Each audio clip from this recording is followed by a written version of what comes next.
나눔가족 여러분, 7교회 중 마지막으로 라우디게아 교회를 향한 주님의 메시지가 주어집니다. 필라델피아 교회를 향해서는 책망할 일 없이 칭찬만 하셨던 주님이 라우디게아 교회를 향해서는 엄한 책망을 하십니다. 이 교회는 칭찬받을 일은 전혀 없고 책망받을 일만 있습니다. 필라델피아 교회는 힘이 없고 작은 교회였지만 칭찬을 받았지요. 서머나 교회도 가난한 교회였지만 주님의 칭찬을 받았습니다. 그러나 라우디게아 교회는 외적으로 풍족하고 조금 더 부족함이 없는 교회였습니다. 그러나 이 교회는 칭찬받을 일이 아무것도 없습니다. 우리가 보는 교회와 주님이 보시는 교회가 무엇이 다릅니까?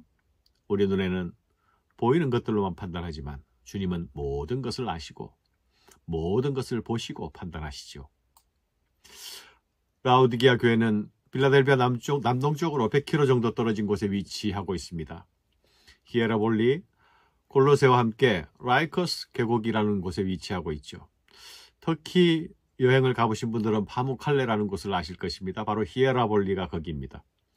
이 파무칼레는 라우디게아와 불과 10km 정도 거리밖에 되지 않습니다. 석회암 지역의 온천 지역으로 하얀 석회암 산이 푸른 용천수를 뿜어내고 있는 매혹적이고 아름다운 곳이죠. 게다가 여기는 온천이 흐릅니다. 그래서 이 지역에는 고대로부터 불치병, 희귀병 환자들이 치료를 위해 방문합니다. 자연히 이 지역에 의학이 발달합니다. 의사들의 아버지라 부르는 히포크라테스도 바로 이 지역 출신입니다. 라우디게아는 세계의 큰 길이 만나는 지점이 있었기에 금융과 무역이 발달했습니다. 이 지역은 황제 숭배를 열심히 하는 지역도 아니었고 또 큰 변란도 없었던 매우 안정적 지역이었습니다. 그래서 역사가들은 이 도시를 묘사하면서 안정, 균형, 타협이라는 단어를 많이 사용해 표현합니다. 그런 특성 때문에 이 도시는 오랫동안 부를 축적할 수 있게 되었죠. AD 60년에 큰 지진이 일어났는데 이 도시는 로마의 도움을 거절하고 자기들의 재정만으로 완전히 복구할 정도로 저력을 가졌습니다. AD 100년에 다시 한번 지진이 일어납니다. 그때도 로마의 도움을 받지 않고 자력으로 재건합니다. 그런 도시였습니다. 그런데 이런 부족한 것이 하나 없는 도시에 부족한 것이 하나 있었죠. 이 도시에는 물이 없었습니다. 그래서 근처 가까운 도시 히에라폴리스 파무칼레에서 뜨거운 온천수가 날 때에 그 파이프로 연결해서 공급받습니다. 또 가까운 골로새는 가까이 설산으로부터 나오는 차가운 물이 있었죠. 그 골로새의 냉수는 신선한 생기를 공급할 수 있는 물이었고 히에라폴리스 파무칼레의 뜨거운 물은 치료에 유익한 물이었습니다. 하지만 차가운 물이 이곳에 도달할 때쯤 되면 뜨거운 물이 관을 통해서 또 이 도시에 도달할 때쯤은 모두 차가운 물은 미지근하게 되고 뜨거운 물도 미지근하게 되었습니다. 찬물은 찬물대로 쓸 수 있어야 쓸모가 있고 뜨거운 물은 뜨거운 물을 유지해야 쓸모가 있지만 이 도시는 주변 도시처럼 그런 물을 사용할 수 없는 환경이었죠. 이것이 주님이 네가 차든지 덥든지 하라는 말씀의 배경입니다. 이들은 주님의 말씀이 무슨 뜻으로 말씀하시는지 대번에 알아들었겠죠. 사랑하는 여러분, 라우디게아 교회 문제가 무엇입니까? 그들은 심각한 자아도취에 빠져 있었습니다. 나는 부자라 부족한 것이 없도다. 이것이 그들이 가진 자기인식이었습니다. 그러나 그들은 물질적으로 부유했을지는 몰라도 영적으로도 극심한 빈곤 상태에 있었죠. 그들의 평안하고 풍족한 환경이 거짓된 포만감을 가지게 만들었습니다. 영적으로 잠들어 버리게 만들었죠. 그래서 영적 무능력자가 되었습니다. 이 교회는 찬물의 도움도 더운 물의 도움도 줄 수 없는 무력한 상태, 바로 미지근해서 아무것도 할 수 없는, 아무 필요도 채울 수 없는 그런 상태에 있었습니다. 주님은 이런 교회를 이렇게 말씀하시죠. 네 곤고한 것과 가련한 것과 가난한 것과 눈먼 것과 벌거벗은 것을 너희가 알지 못하는구나. 이들은 영적으로 병든 자를 치유하지 못했고 지친 자들을 위로하지도 못했습니다. 이들 공동체는 생명을 생산하지도 못했고 생명들이 자라지도 변화하지도 않았습니다. 영적으로 아무런 능력이 없는 공동체가 되었습니다. 사랑하는 여러분, 오늘날 우리 시대의 교회 모습은 어떠합니까?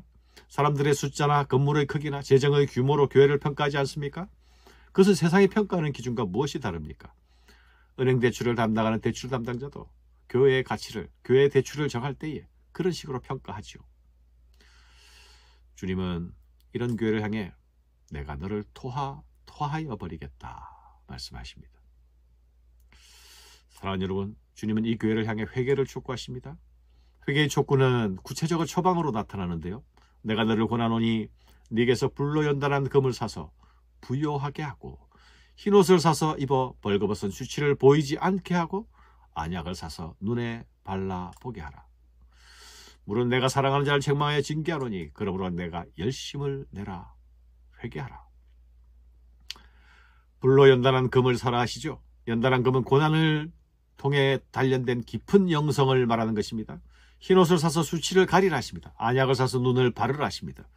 그들에게는 실상 유명한 안약이 있었지만, 그래서 그 안약을 사러 사람들이 많이 왔지만 그들은 실상 영적으로는 맹인이었습니다. 상업에 밝았던 그들에게 주님은 계속 사라고 하십니다. 하지만 그들에게 필요한 진정한 것들은, 영적인 것들은 돈으로 살 수 없는 것들이 아닙니까? 또한 그들이 마음만 먹으면 값없이 살 수 있는 것들이기도 합니다. 진정한 영적 약식은 주님께서 필요한 자들에게 값없이 은혜로 주시지 않습니까? 하지만 자신이 벌건 것을 알지 못하는, 영적 수치심이 없는, 무엇이 필요한지 모르는 자들이 영적인 것을 구할 수 있겠습니까?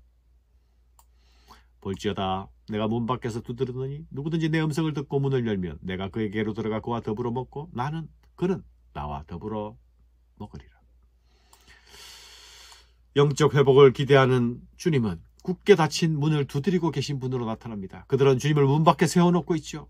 문을 열기만 하면 주님이 그들과 함께 하실 텐데, 그래서 주님이 문을 두드리고 계시는데, 지금 그들 가운데는 예수님이 계시지 않는데, 예수님이 안 계시는 교회이면서 그들은 아무런 문제를 느끼지 않고 있습니다. 이것은 중병이 아닙니까? 심각한 병이 들었죠. 그럼에도 불구하고 주님은 여전히 문 밖에서 문을 두드리고 계십니다. 애원하듯이, 구걸하듯이 이들에게 이기기를 구하십니다. 다시 깨어나 구원의 그 길을 걷기를 원하십니다. 다시 열심을 내기를 원하십니다. 회개하기를 원하십니다. 이것이 교회를 향해 가시는 주님의 마음이시죠. 이기는 그에게는 내가 내 보좌에 함께 앉게 하여 주기를, 내가 이기고 아버지 보좌에 함께 앉은 것과 같이 하리라. 귀 있는 자는 성령이 교회에게 하시는 말씀을 들을지어다. 아멘.